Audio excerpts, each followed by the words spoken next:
Karena kita menanam sesuatu yang tidak baik, maka kita akan ambil juga sesuatu yang tidak baik.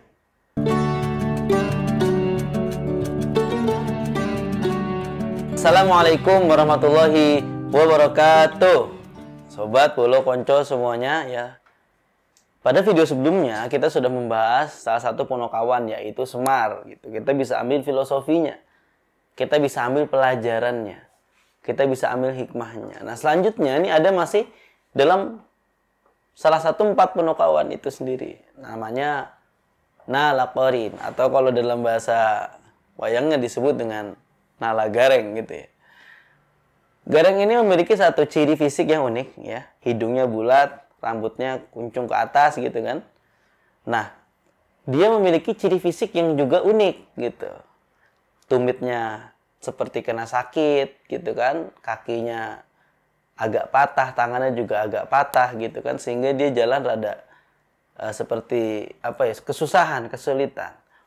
Nah, konon kalau dalam ceritanya ini dulunya si Gareng ini tampan gitu, tetapi karena dia bertengkar, berantem dengan sengit gitu ya, sampai saling melukai, sampai dua-duanya sudah cacat, konon belum ketemu pemenangnya siapa, sehingga dilerai oleh Semar, tetapi keduanya kembali dalam keadaan yang tidak sempurna. Jadi ini salah satu alasan mungkin ya buat kita semua yang mungkin hari ini tidak terlihat tampan, bilang aja dulu saya di masa lalu berantem parah gitu.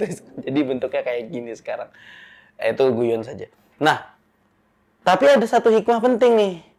Ternyata dari kekurangan itu memberikan satu gambaran bahwa Gareng ini melakukan segala sesuatu dengan hati-hati. Jalannya hati-hati, lalu tangan yang patah, ini membuat dia tidak bisa mengambil sesuatu. Dalam hal ini ditafsirkan lebih luas adalah akhirnya dia tidak bisa mengambil hak orang lain. Nah, kita akan bahas dua hal ini. Kehati-hatian dan tidak mengambil hak orang lain. Betapa penting sekali pelajaran dari Gareng ini, sobat semuanya, Bolo Konco. Bahwa hari ini kita mudah sekali mengambil hak orang lain. Sesederhana menyerobot antrian, ya, tidak melakukan tata tertib sesuai dengan prosedur, dan lain sebagainya. Itu adalah mengambil hak orang lain, sehingga ini tidak boleh kita lakukan. Kalau misalkan kita merujuk pada video-video sebelumnya, ojo cidro, jangan curang, jangan melakukan hal-hal yang tidak dicintai. Karena apa? Ya karena kalau kita melakukan hal seperti itu, nanti kita sendiri akan menuai keburukannya.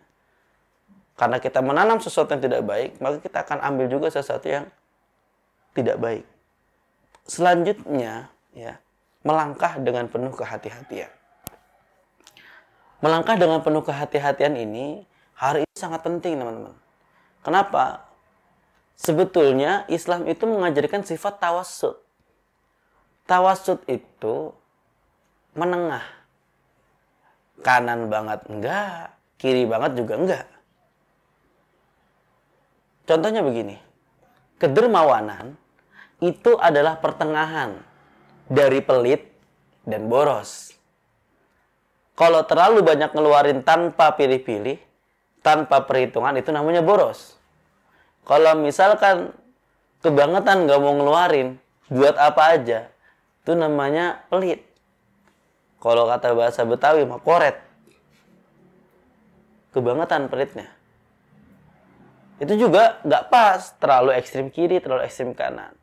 Berani, itu adalah titik tengah dari apa yang kita sebut ceroboh dan apa yang kita sebut dengan takut.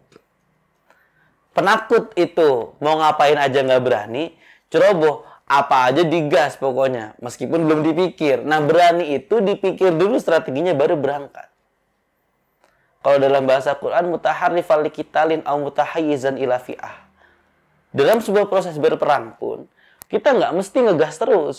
Ada satu hari, ada satu waktu di mana kita perlu mengatur ulang strategi, mundur dulu sebentar nih. Ayo kita atur ulang. Baru mutaharrifal liqital, baru maju berperang. Nggak boleh gerasak-gerusuk. Naik tanpa persiapan. Mesti siap turun tanpa penghormatan.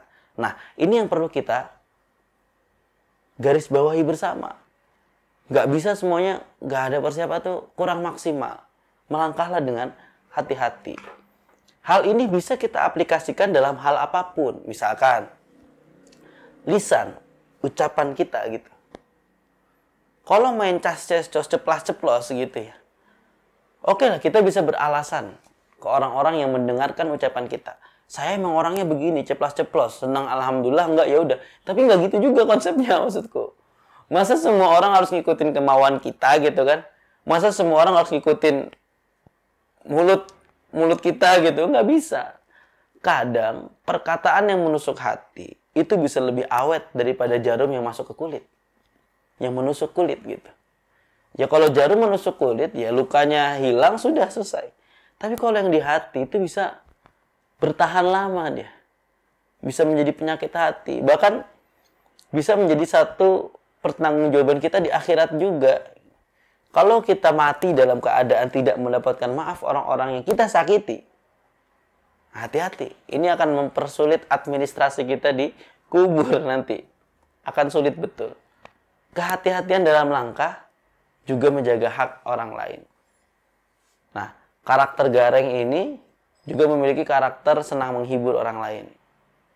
Nah, senang menghibur, memberikan contoh kehati-hatian, lalu tidak mengambil hak orang lain, itu juga semestinya bisa kita tiru. Kenapa? Karena kita akan diperlakukan oleh orang lain sebagaimana kita memperlakukan mereka. Catatan yang paling penting adalah, gimana sih kalau misalkan kita udah berbuat baik, kita udah berusaha nggak ngambil hak orang lain, kita malah digituin. Nah, ini penting nih teman-teman semua. Dalam satu kisah, pernah saya mengisi satu kajian itu ketika saya membacakan ayat innama nut'imukum liwajhillah la nuridu minkum jazaa'a wala syukura. Ketika kita memberikan makan, mestinya motivasinya adalah liwajhillah, untuk mendapatkan ridhonya Allah. La nuridu minkum, tidak kami kehendaki, tidak kami inginkan dari kalian jazaa'a wala syukura. Tidak mengharapkan yang namanya balasan atau bahkan ucapan terima kasih. Semuanya harus lillah, semuanya harus karena Allah. Jadi kalaupun kita melihat ada orang yang bereaksi tidak baik atas kebaikan kita, ya karena memang pada dasarnya prinsip awalnya konsepnya itu adalah kita berbuat baik bukan karena agar dia kembali berbuat baik sama kita. Tapi gimana caranya agar kita menjalankan perintah Allah. Sehingga apapun balasan manusia terhadap kita bukan jadi persoalan. Karena kalau kita nurutin rasa seperti ini, nggak akan ada habisnya teman-teman. Misalkan, ada berita. Wah, ternyata pengemis punya rumah nih di kampungnya. Punya sapi. Kok awalnya yang kita kasihan sama pengemis malah jadi kasihan sama diri sendiri gitu kan? Rumah biasa aja sapi nggak punya. Akhirnya tiap kita mau ngasih pengemis, tiap kita mau ngasih orang yang kita pikir, ini yang gua kasih nih, jangan-jangan punya sapi. Gak peduli siapa, kita mikirnya suuzon dulu. Tapi kalau kita menjalankan perintah itu karena Allah, karena memang, ya sudah ini perintah Allah, ya udah. Gak akan ada problem buat kita. La nuridu minkum jazaa'a wala syukura. Maka, los aja. Gak mungkin kok Allah membercandakan usaha hambanya yang serius. Ketika kita terus mendekat kepada Allah, tidak mungkin Allah mendekati kita secara bercanda. Pasti akan diberikan yang lebih. Bahkan dalam hadis qudsi disampaikan, engkau datangi aku sejengkal, aku datangi engkau sehasta. Engkau mendekat padaku berjalan, aku dekati engkau berlari. Bukankah ini jadi petunjuk buat kita? Bahwasanya kehati-hatian, bahwasanya tidak mengambil hak orang lain, bahwasanya menjaga betul-betul hubungan kita kepada Allah Subhanahu wa taala adalah sebuah hal yang tidak merugikan sama sekali.